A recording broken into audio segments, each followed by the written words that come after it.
বলে আমার বাড়িটাও হে হরিদাসের গোয়াল নয় যে যখন তখন এসে তুমি বিনা পারমিশনে গুন্ডাবাজি করবে। আরে গুন্ডাবাজি করে যারা ইত্যাদি করে জঙ্গলের রাজত্ব চালাচ্ছে তাদের বিরুদ্ধে প্রতিবাদের মশালটা জ্বাললে কি খুব অন্যায় করা হবে মাননীয় এমএলএ সাহেব।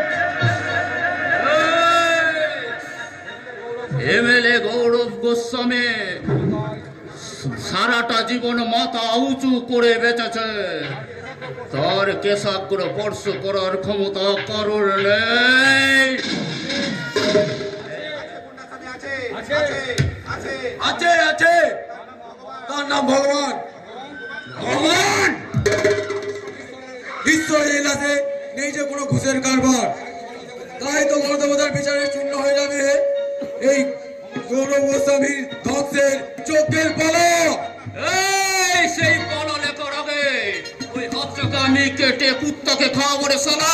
আরে কুত্তার মতো ঘেউ ঘেউ করলে এই প্রতিবাদের কলম দ্বারা থামানো যাবে না রে। থামতে তোমাকে হবে ভগবান। আরে আমার নামে কুৎসা করলে জীবনে বেঁচে থাকার অধিকারটা তোমাকে থাকতে হবে। আরে তোর একটা বেঁচে থাকার আশায় তোর মতন একটা শয়তানকে পূজা করতে পারবো না রে।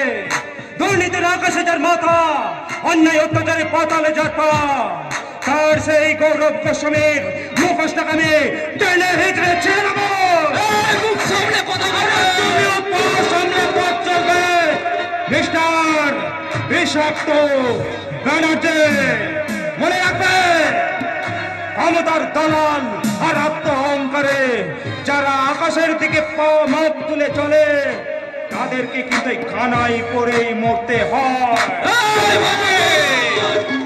আমি তোমার কাছে শেষ বারের মতো বলে দিয়েছি ভগবান, আরে আমার সঙ্গে এসো তুমি ফুটে তাইচু হয়ে যাবে। তাই এই ভগবানের সঙ্গে তুমি রাজনীতি করতে এসো না। রাজনীতি